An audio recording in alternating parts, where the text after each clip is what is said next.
और विवाद में तो प्रोफेसर हार्डी पहुंचते हैं, थोड़ा विलंब हो जाता है। एक टैक्सी जिसका नंबर 1729 है और जाते कहते हैं कि देखिए ऐसी टैक्सी पे बैठ गए थे कि वो रास्ते में ही खराब हो गया। अरे उसका नंबर 1729 1729 था।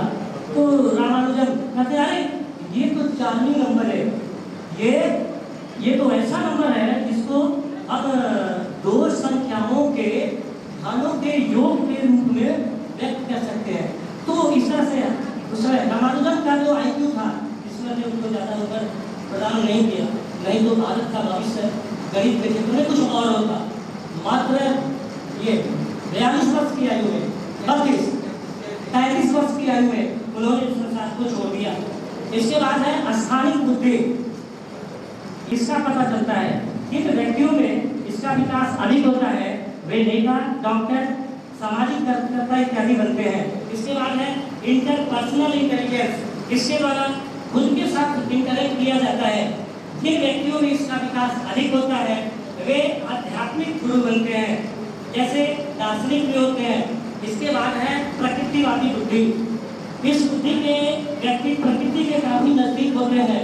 जिन व्यक्तियों में इस प्रकृतिवादी बुद्धि का विकास अधिक होता है वे पर्यावरणविद, जीव विज्ञानी, वनस्पति विज्ञानी इत्यादि बनते हैं।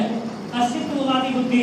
इस बुद्धि के व्यक्ति हर चीज के अस्तित्व के बारे में सोचते हैं, जैसे हम कौन है, इस दुनिया में क्या है, हम यहाँ क्यों आए हैं, इस दुनिया को कौन चला रहा है, या इस तरह के प्रश्नों को उनके मन में ज्यादा उठता है। ऐसे व्यक्ति इस प्रवृत्ति के, इस बुद्धि के जो व्यक्ति होते हैं वे साधु संत और महात्मा बनते हैं। इसके बाद अंत में हम आ जाते हैं इस गार्डनर के सिद्धांत की शैक्षिक उपयोगिता।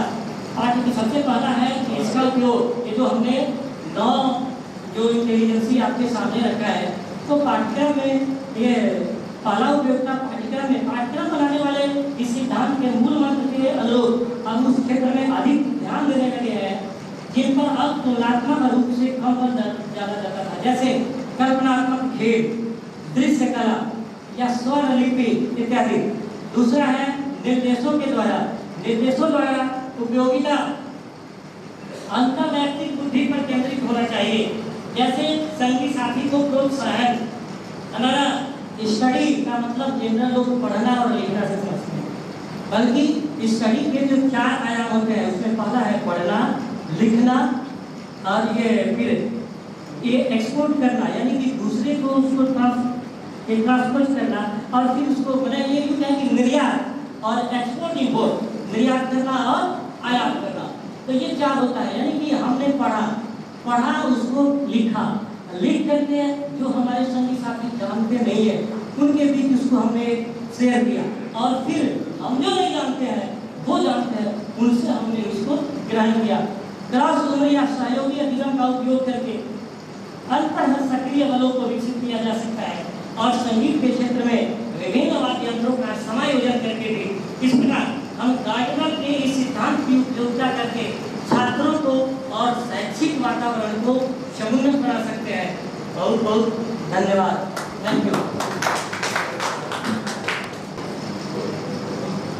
सबसे पहले मैं धन्यवाद श्री मनोज कुमार मिश्र जी को,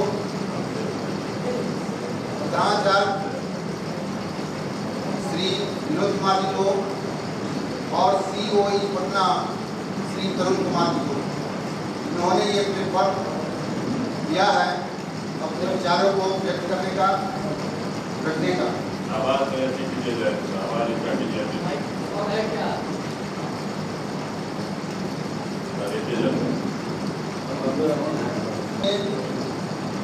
यह बहुत ही इम्पोर्टेंट टॉपिक है, क्योंकि गुस्सा विद्यालय में शिक्षकों के, बच्चों में, परिवार के और समाज की सभी जगह देखने को मिल रहा है।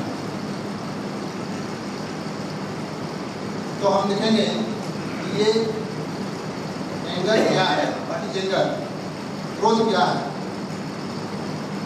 So the strong feeling that you have when something has happened or somebody has done something that you do not like.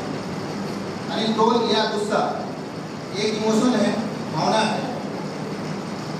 इसे दूसरे शब्दों में हम कह सकते हैं क्रोध या गुस्सा एक भावना है। दैहिक स्तर पर क्रोध करने या होने पर हृदय की गति बढ़ जाती है, रक्तचाप बढ़ जाता है। यह भय से उपज सकता है।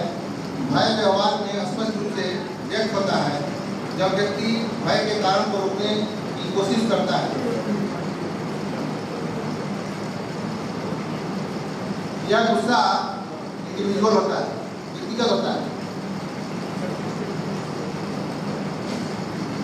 और इस गुस्से के बारे में बुद्ध ने कहा है कि गुस्सा वह जलती हुई कोयले की अंगार के समान है जो हमारे पास, हमारे अंदर है, इसको हम खुद पाले हुए हैं और दूसरे पर गुस्सा करते हैं। फिर बुद्ध ने कहा कि गुस्सा एक ऐसा जहर है जो हम स्वयं पालते हैं और आशा करते हैं कि दूसरे का नुकसान हो जाए। ये ऐसी हास्यास्पद बात है कि इस प्रकार हम गुस्से को पालते हैं अपने अंदर और आशा करते हैं कि दूसरे का नुकसान हो जाए। अब विद्यालय क्रोध मुक्त कैसे हो, इसके लिए केंद्रीय माध्यमिक शिक्षा बोर्ड CBSE ने के सचिव श्री अनुराग त्रिपाठी ने 23 दिसंबर 2019 को मान्यता प्राप्त स्कूलों को एंगर फ्री जोन बनाने के लिए एडवाइजरी जारी किया। एडवाइजरी में कहा गया है कि शिक्षक, अभिभावक, स्कूल प्रशासन कर्मी सभी अपने गुस्से पर काबू रखेंगे और स्टूडेंट्स के सामने मिसाल पेश करेंगे कि गुस्से पर काबू किस प्रकार रखा जाता है। बोर्ड का मानना है कि इससे स्टूडेंट्स मानसिक तौर पर सक्रिय रहेंगे और भावनात्मक तौर पर स्वस्थ रहेंगे। इससे छात्र खुशी खुशी घर लौटेंगे और अगले दिन खुशी से स्कूल आना चाहेंगे। बोर्ड ने joyful education and holistic fitness के तहत पहल की है। श्री त्रिपाठी ने कहा कि स्कूल को एंगर फ्री जोन बनाने से छात्र में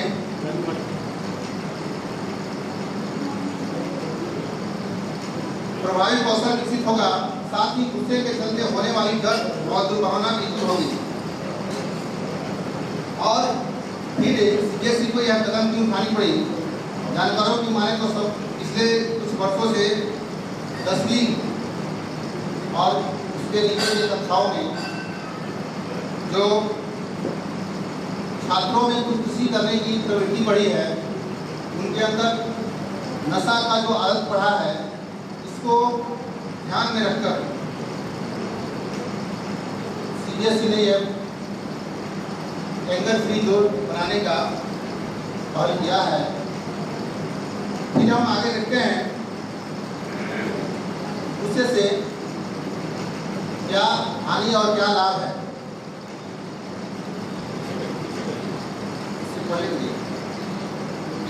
इसके क्या निगेटिव थिंकिंग है और क्या पॉजिटिव थिंकिंग हो सकते हैं। तो निगेटिव थिंकिंग में सबसे पहले हम देखते हैं इससे रिश्ते टूटते हैं। हमारा बना बनाया रिश्ता जो है, हम शिक्षक हैं और हम शिक्षक, एक शिक्षक दूसरे पर गुस्सा करते हैं।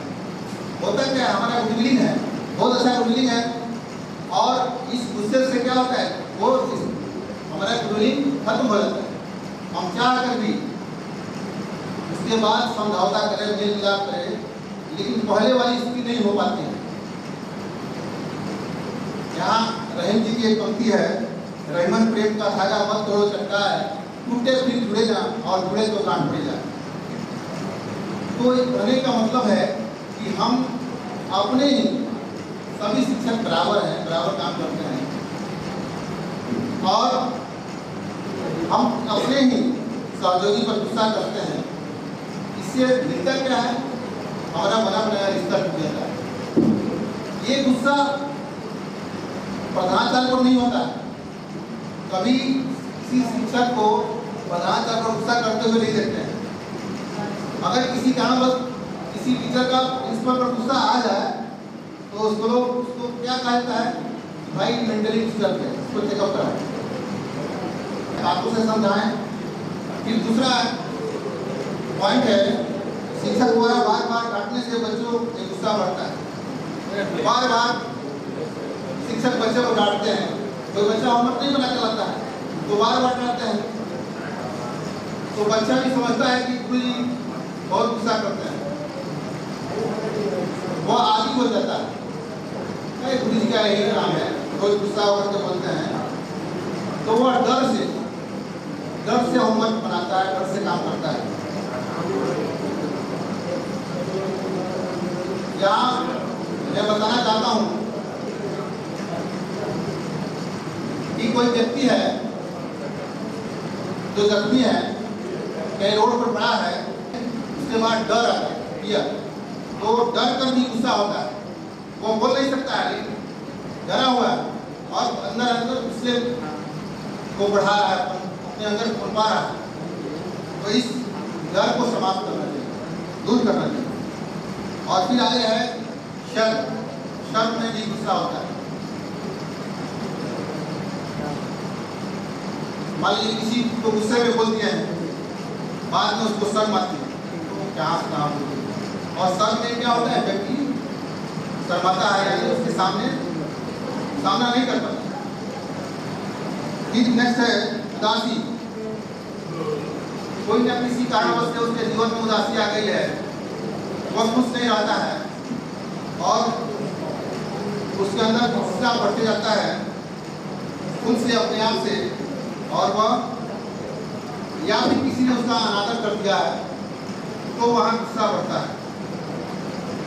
मान लीजिए शिक्षक के पास बच्चा कोई उम्मीद लेके जाता है, आशा लेके जाता है कि चलो हमको स्वीकृति मिल जाएगी, और वहाँ पर बच्चा जाता है स्वीकृति मांगने, और शिक्षक क्या करते हैं, उल्टे उसको डांट पिला देते हैं, जाओ भागो, इस समय हम नहीं करेंगे ये कुछ बोल के। तो वहाँ बच्चा क्या होता है, और स्ट्रेस में आता है, तनाव में आता है, उसको गुस्सा होता है। फिर नेक्स्ट देखेंगे अकेलापन फील करने में गुस्सा लगता है, इसलिए कहा गया है कि अकेला मन शैतान का घर। कभी भी अकेले नहीं रहिए, साथ में रहिए, चाहे परिवार में रहिए, चाहे जहाँ भी रहिए, समाज में रहिए। उसके बाद है ईर्ष्या, दूसरे को सुख को देख करके ईर्ष्या करना।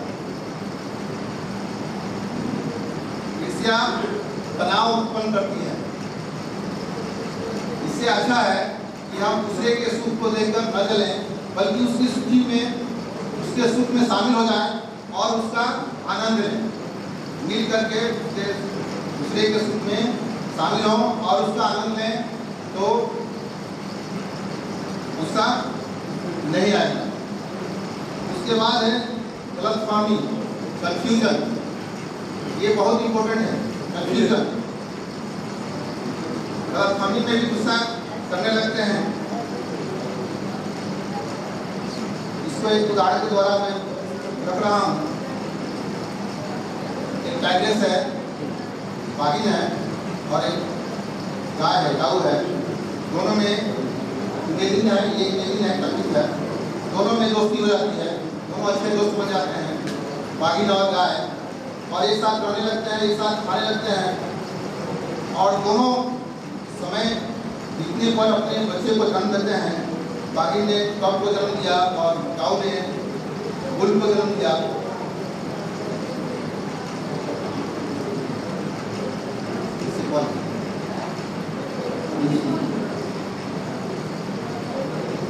तो दोनों के बच्चे एक साथ पले बड़े हुए और फिर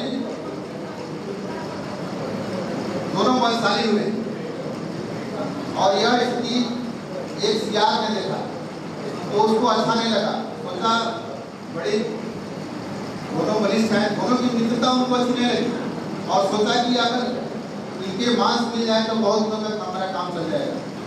और बुद्धि लगा दिया और दोनों से दोस्ती कर दिया। दोनों ने सियार को अपना दोस्त बना लिया, सियार भी साथ में रहने लगा। कुछ दिनों के बाद साथ में रहते रहते वो बुल बैठ गया था अपना भोजन की तलाश में। तो सियार ने उस शेर से कहा अरे तुम मेरे अच्छे मित्र हो, इसलिए मैं तुम्हें सचेत कर देता हूँ, अलर्ट कर देता हूँ। ये जो फूल है ना, ये तुम्हारे बारे में अच्छी नहीं सोचता है। ये तो यहाँ का राजा बनना चाहता है, तुम्हें मारना चाहता है। अब शेर को ये मन में आया कि यार ये इतना अच्छा दोस्त है, इसकी माँ मेरी माँ दोस्त है, हम दोनों दोस्त हैं, मेरे बारे में कैसे सोच सकता है? कुछ नहीं बोला। फिर वो चला गया अपने भोजन की तलाश में, तब तक बैल आया। फिर सियार ने बैल से कहा, लड़ाने का कंफ्यूजन पैदा करता है। यार शेर तो कहता है कि तुम अपनी ऐसा कर नहीं सकते हो, इसलिए उसके प्रोटेक्शन में रहते हो, उसके लिए प्रोटेक्शन में। तुम तो कुआड़ हो, कायर हो, डरपोक हो। अब बैल को गुस्सा आया, भाई मैं भी इसके साथ जैसा बलशाली हूँ, साथ में रहा हूँ, साथ में खाया हूँ, साथ में हम लोग खेले हैं।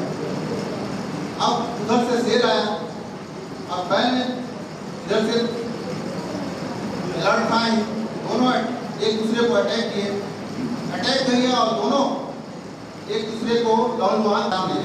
तो ये कंफ्यूजन दोनों में नहीं होता और दोनों उसके शिकार के शिकार नहीं होते। यही स्थिति स्कूलों में देखने को मिलती है। हम शिक्षकों के बीच भी यही स्थिति आज कंफ्यूजन की जो स्थिति है यह बहुत बढ़ रही है। पुरानी नहीं आपके बारे में ऐसा कह रहा हूँ, हम उससे नहीं पूछते हैं। अगर कहेंगे कि ठीक है चलिए उसके सामने पूछते हैं, वो तैयार नहीं होगा। उसको लगे कि भाई तो मेरे ग्रुप का है, जान जाएगा, जानकारी लेता है। तो ये कंफ्यूजन है, इस तरह की गलतफहमी नहीं पाए। फिर नेक्स्ट देखते हैं role of teacher. Role of teacher 0 से 5 तक के बच्चे होते हैं और वे जॉयफुल लर्निंग के लिए आते हैं।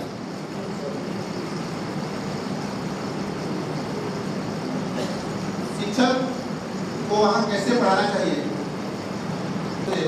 हमको खिला करके उनका को ज्ञान देना चाहिए। जैसे सरकार ने भी कई कार्यक्रम सीबीएसई ने चलाया है, आर्ट रिलेटेड कार्यक्रम और स्पोर्ट्स रिलेटेड कार्यक्रम शुरू किए हैं। बच्चों में को समूह में, छोटे छोटे बच्चे होते हैं उनको समूह में एक्टिविटी कराना, उसमें वे अधिक से अधिक सीखते हैं और वो उनके पास बहुत दिनों तक रहता है। इसी पर एक वीडियो क्लिप है, उनको दिखाया गया।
परेशानी आएगी हम हैं तुम्हारे साथ, और कहीं भी कोई परेशानी है तो तुम चिंता मत करो, मत बोलिए, मैं तुम्हारे साथ। तो वहाँ बच्ची को क्या मिलता है? हिम्मत मिलता है, साहस मिलता है, और वो टीचर को बताए हुए काम को करता है तो हम यहाँ समूह में जो भी इंगेज करें, ये 6 to 12 है तो वहाँ बच्चे को इंगेज करके रखना है। खाली छोड़िएगा तो शैतानी करेगा, वो कुछ न कुछ करेगा, उसको इंगेज करके रखना है। समूह में किसी भी स्पोर्ट्स में करते हैं, म्यूजिक में करते हैं, आर्ट में करते हैं, कहीं ना कहीं उनको इंगेज करके रखना है। Next, role of students.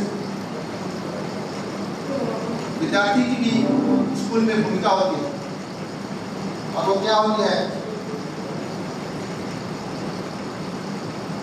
Student होते हैं वो भी एक दूसरे को उकसाते हैं, दूसरे को चढ़ाते हैं, ऐसा करो, उसको ऐसा कर दो, उसको ऐसा कर दो, और दूसरा ऐसा कर देता है तो क्या होता है? लड़ने लगते हैं। लेकिन बाद में जिसने उकसाया है उसको ऐसा लगता है अरे अपने ही दोस्त के साथ मैंने क्या किया? जब वो शांत होता है तो उसको लगता है, फील होता है कि अपने दोस्त के साथ क्या कर दिया, उसके कहने पर मैंने ऐसा कर दिया, मुझे ऐसा नहीं करना चाहिए। तो उस तरह से होती क्लास का माहौल बिगड़ता है और कोई घटना होती है तो वो रिमोट की तरफ फैल जाता है, एक सेक्शन से दूसरे सेक्शन में जाता है, फिर तीसरे में जाता है। तो यहाँ विद्यार्थियों को ये भी ध्यान रखना है, जो उनका दायित्व है कि वे विद्यालय में एक दूसरे को गुस्सा न दिलाएं और गुस्सा इतना होता है कि स्कूल मैनेजमेंट कभी आपस में लड़ जाते हैं तो क्या होता है? स्कूल मैनेजमेंट को उसमें दखल करना पड़ता है और इतना दखल देना पड़ता है कि बच्चे के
आनंदित हो जाए, खुश हो जाए। आप लोग भी सुबह से बैठे बैठे 4 समय बिता चुके हैं और लगता है कि आपके चेहरे पर अब मुस्कान एक बार फिर से आ जानी चाहिए। सभी एक बार अंदर से अपने चेहरे पर मुस्कान लाएं। इसके बाद हम देखते हैं रोल ऑफ पेरेंट्स। अभिभावक की भी भूमिका होती है और अभिभावक की क्या भूमिका है बच्चों के प्रति, स्कूल के प्रति, टीचर्स के प्रति, इसको हम लोग इसमें देखेंगे। बच्चों के भविष्य और विद्यालय के प्रति अभिभावक को तत्पर रहना चाहिए। एक बच्चा मंदिर जाता है और ईश्वर से प्रार्थना करता है कि हे भगवान, अगले जन्म में मुझे एक मोबाइल बना, अगर अगला जन्म हो मेरा तो एक मुझे मोबाइल बना। लोगों ने पूछा बच्चे से कि ऐसा तुमने क्यों भगवान से कहा? तो बच्चा ने जवाब दिया कि मेरे माता पिता मुझसे ज़्यादा मोबाइल से प्रेम करते हैं। आज पेरेंट्स के पास समय नहीं कि वो बच्चे को दे। घर में देखिए माँ मोबाइल पर लगी है, पिताजी मोबाइल पर लगे हैं, भाई है वो भी मोबाइल पर लगा है। हम कहाँ जा रहे हैं? हमारा समाज कहाँ जा रहा है?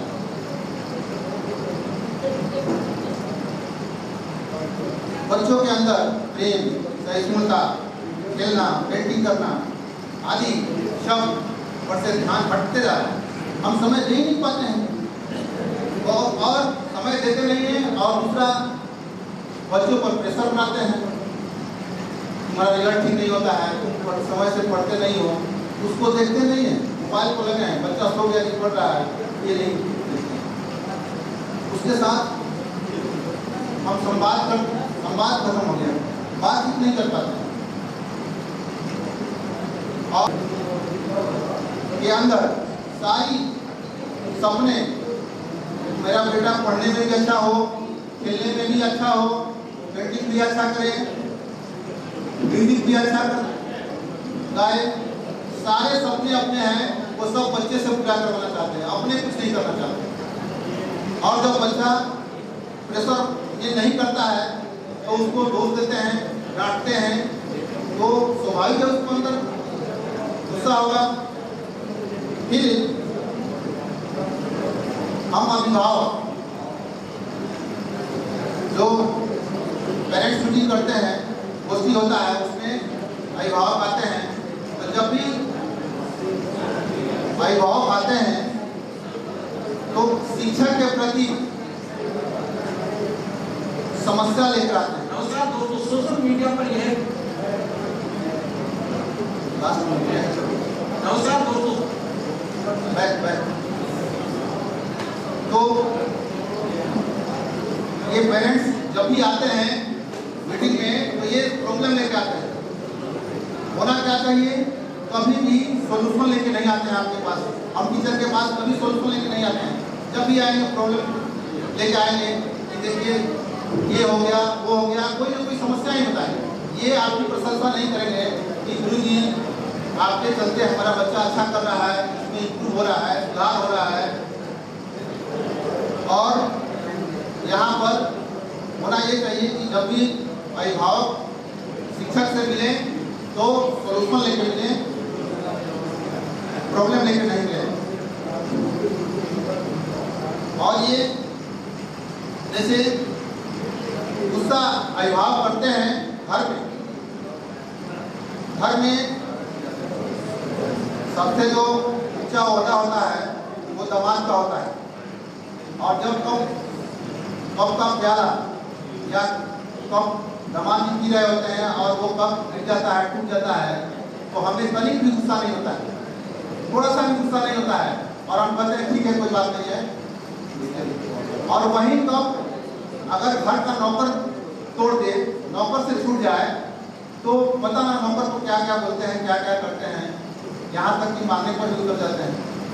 तो वही गुस्सा घर का एक आदमी सदस्य, वो भी इंसान है और वो नौकर भी इंसान है, तो उस पर गुस्सा नहीं होता है और नौकर पर आता है।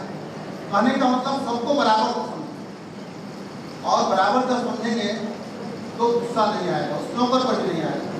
उसके लिए खटा सकता है, तो वो भी तो एक बालक है या इंसान है जिससे वो कब फूटा है।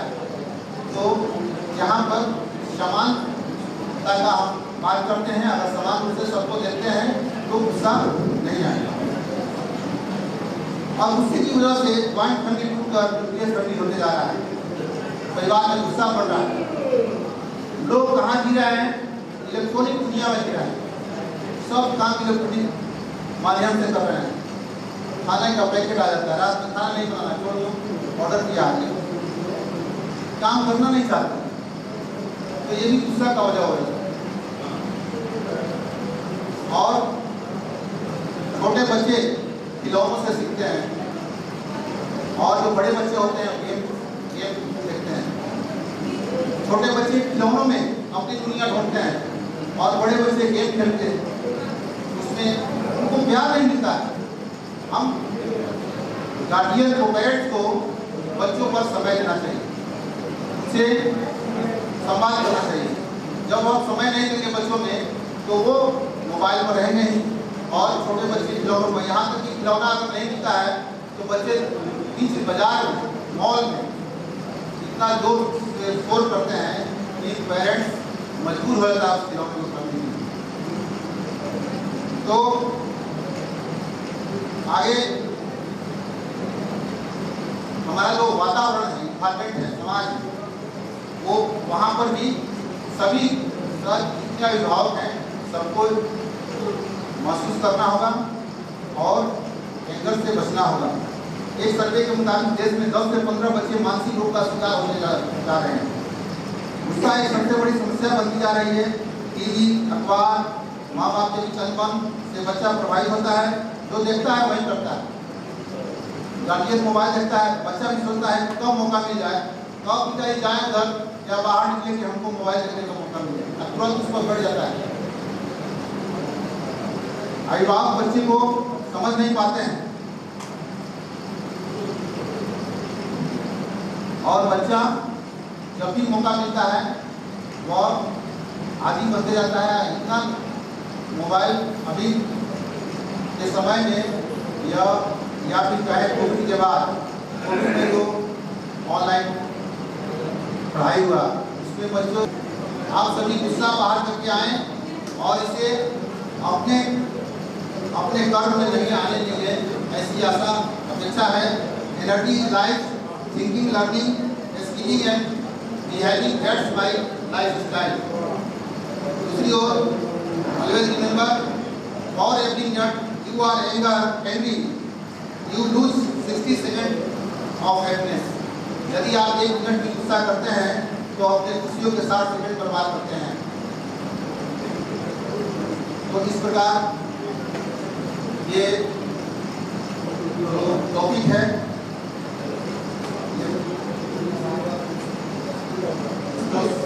आगे का नहीं, आप सबको से आग्रह कि आप अपने गुस्से को नियंत्रित करें और एक जॉयफुल क्लास बना करके बच्चे को शिक्षित करें।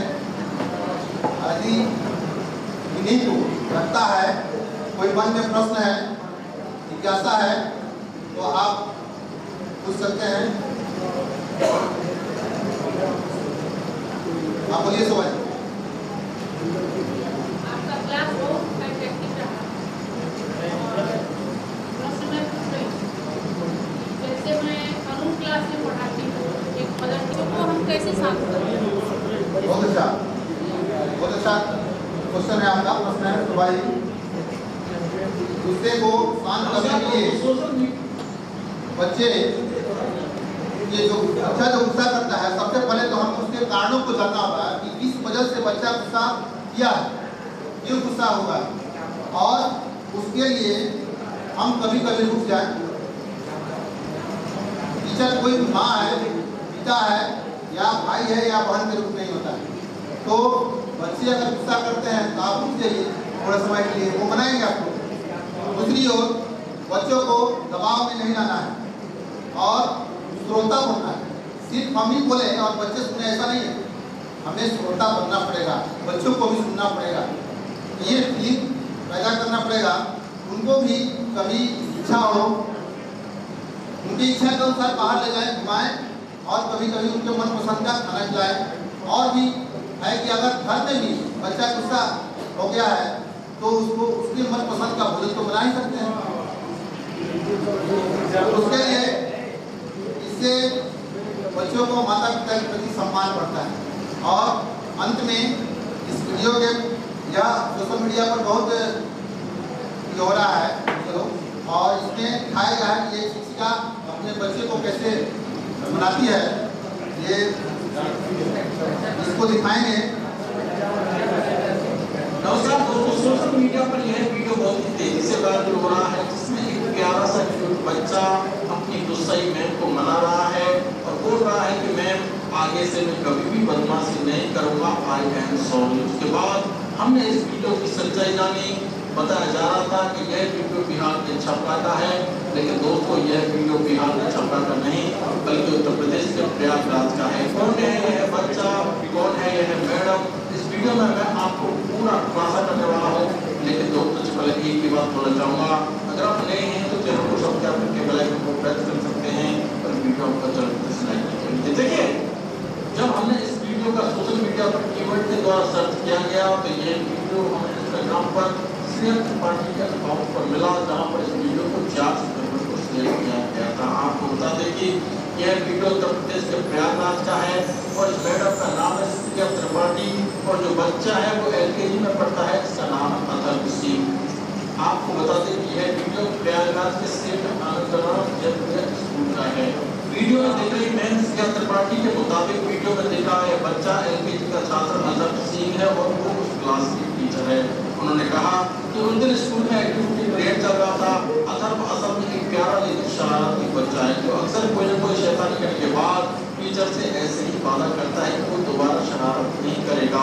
उस दिन भी ऐसा ही हुआ, लेकिन उस समय एक दूसरी टीचर निशा तीनों वहीं मौजूद थी जिसने ये वीडियो बना लिया। श्रेया ने बताया कि उन्होंने जब ये वीडियो अपने इंस्टाग्राम पर शेयर किया तो यह वायरल हो गया और कुछ लोग इसे गलत जानकारी के साथ शेयर करने लगे। बाद में श्रेया को अपने इंस्टाग्राम अकाउंट पर यह देखना पड़ा कि वीडियो को पूछे बिना शेयर ना किया जाए। ये वीडियो बिहार के छपरा का नहीं बल्कि उत्तर प्रदेश के प्रयागराज का है। दोस्तों फाइनली वीडियो की सच्चाई आ गई है सामने।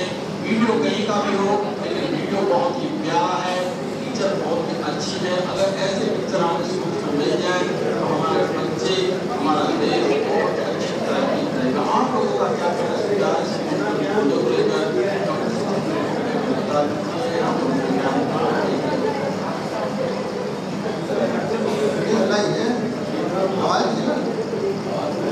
नमस्कार दोस्तों, सोशल मीडिया पर यह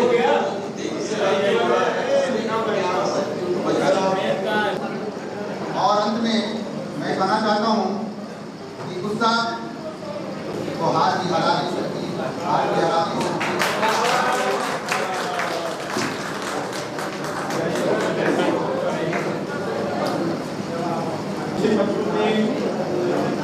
शारीरिक अपराधिक मानसिक बौद्धिक विकास हो सके।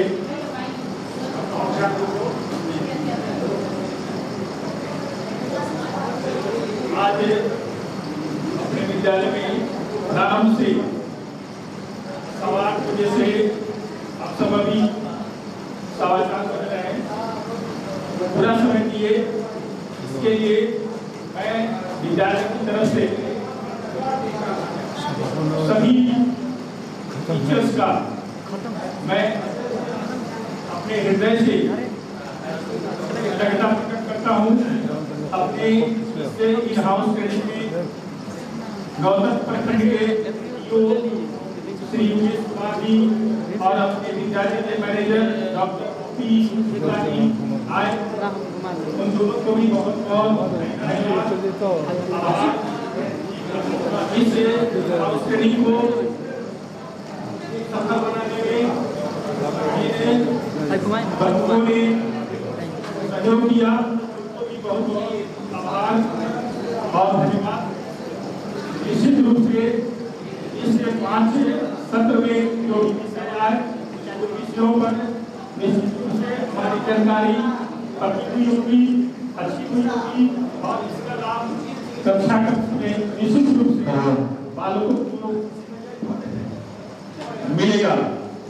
और हम सब जब कक्षा में जाएंगे तो इस प्रकार का माहौल बनाएंगे जिससे बच्चों में सकारात्मक विकास हो सके और वे जीवन में बहुत आगे तक जा सके।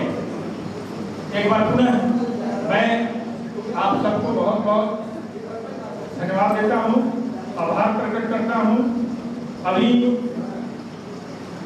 प्रमाण पत्र आप सबको मिल रहा है, कृपया यहाँ मंच पर आ जाएंगे और जो लंबे हैं मंच पर और जो लंबाई में कम है वो नीचे रह जाएंगे और एक फोटोग्राफी का सेशन हो जाएगा। उसके दीदी जी लोग आ जाइए।